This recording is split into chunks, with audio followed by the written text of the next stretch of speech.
Well, good morning everyone. Wandering Beast here, and want to continue on in our preparedness videos. I know we got a very big sort of surge in preparedness and questions and videos when the COVID first hit this spring.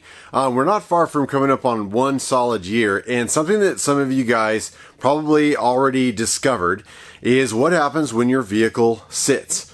When it sits for a couple weeks. Even newer vehicles are having a very difficult time keeping their voltage, and it's just kind of the way that they're built, the way of all the auxiliary things that are built into really new vehicles.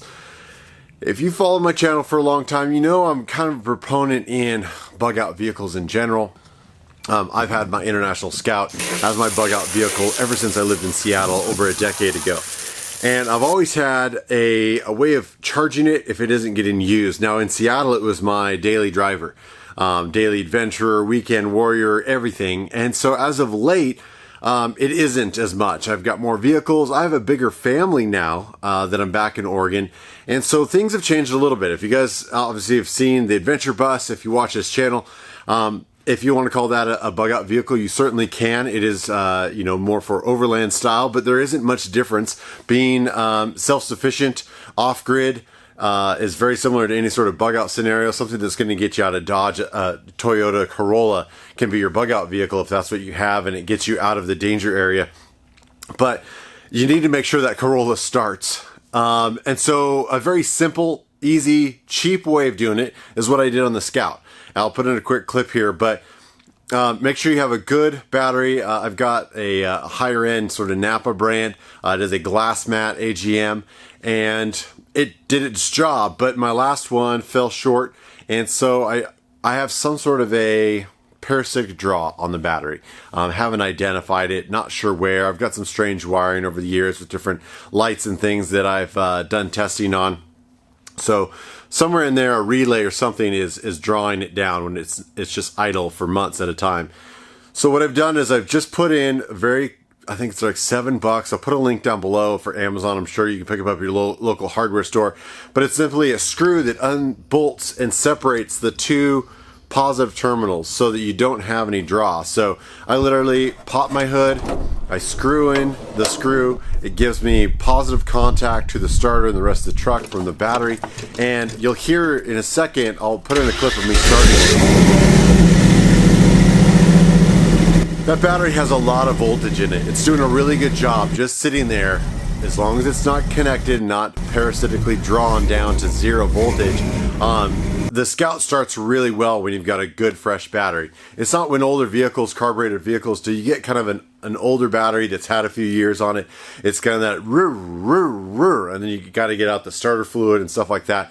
The Scout runs, it's tuned well. I only use non-ethanol in it, so I know the carburetor's clean.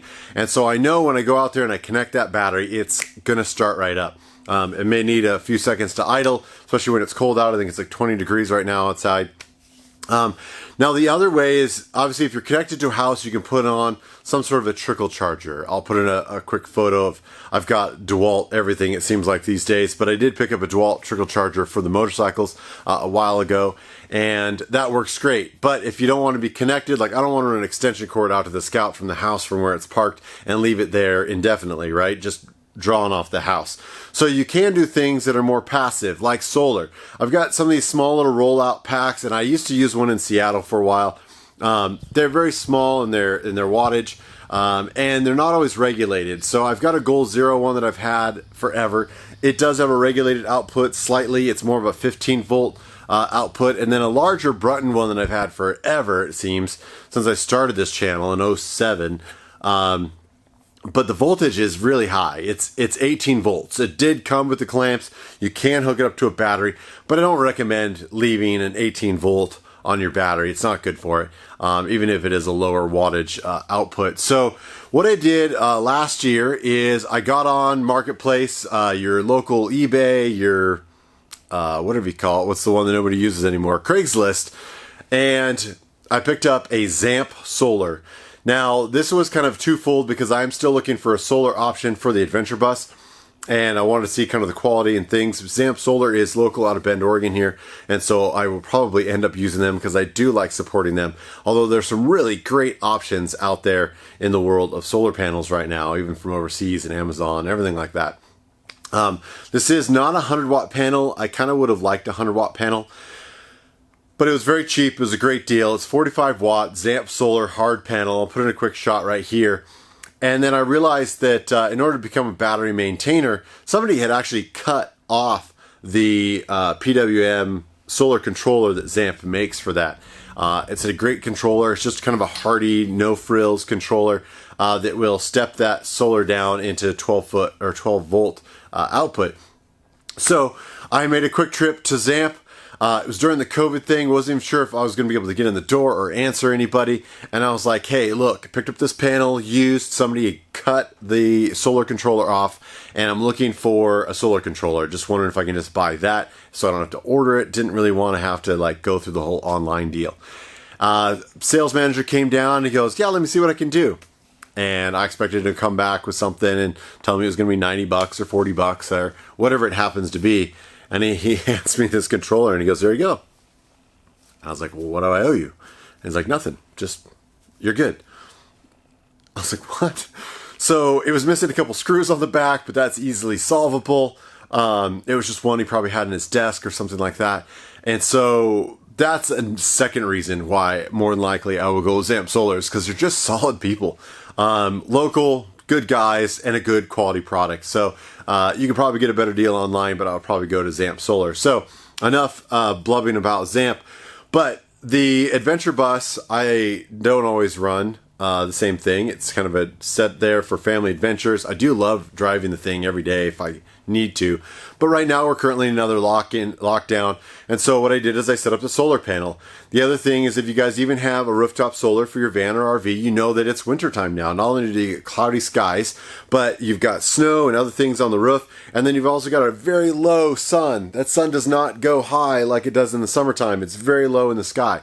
So your solar input is going to be extremely low. So hopefully you've got a large array that can help supplement that summer-winter sun transition. But a portable panel like this is extremely ideal for this because you can lump it up against a tree, you can make little props for it, and you can chase the sun around. And if you've got 100 or even 200 watt, run it through your PWM, and you've got a nice 12 volt charging system for auxiliary use for when you set up base camp. So when you bug out, your batteries are topped off. It's just a really cool way of doing it. And so those are my options that I've gone over the years. The solar is a little bit new, so I'm still playing with that and making sure it's ideal. Something to remember, if you do pick up Zamp used, their polarity is backwards. So as I did wire it up as per the polarity, when you put it on your batteries, you got to cross them over. They're standard SAE connections, but Zamp runs reverse polarity. So if you do find that used on there, let me know if you have any questions. Otherwise, I highly recommend looking up Zamp. They have recently upgraded their system to an extremely new, thin, amazing. It's called the Obsidian series. Very efficient, smaller panels. And so what I'm seeing right now is a lot of their older panels, the standard aluminum extruded, framed in hard panels, are a lot more available on the used market. Unless they're in horrible conditions, they're going to last you for a long time, just like that. Some people just like to upgrade to the new extreme amazingness. So we're going to see. Time will tell on the Adventure Bus. That's kind of the next segment. I'm finishing up kind of the DC to DC charging battery bank. We're going to be looking at building our own lithium ion battery cells with a BMS in there. And then solar will be next on the list. But as we're going into winter, I'm going to use for alternative just DC to DC charging. And maybe we'll throw up a quick panel or two just to play around this winter. But stay tuned, guys. We got lots of cool stuff coming up. This is a quick video, but this is what I do to make sure that when crap hits the fan, I can start my truck and get me and my family safe away from danger. So I hope you guys are all well. I'm going to try to continue on these videos now that we got the new camera editing system. I am now officially married, so a lot of the things that were in the way of making videos are out, and hoping to get back on the horse. Thanks for watching, guys, and we'll see you down the road.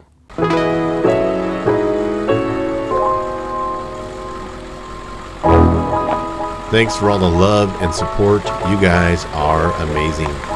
Please like, share, and subscribe. Follow the adventure on social media, and we'll see you on the road.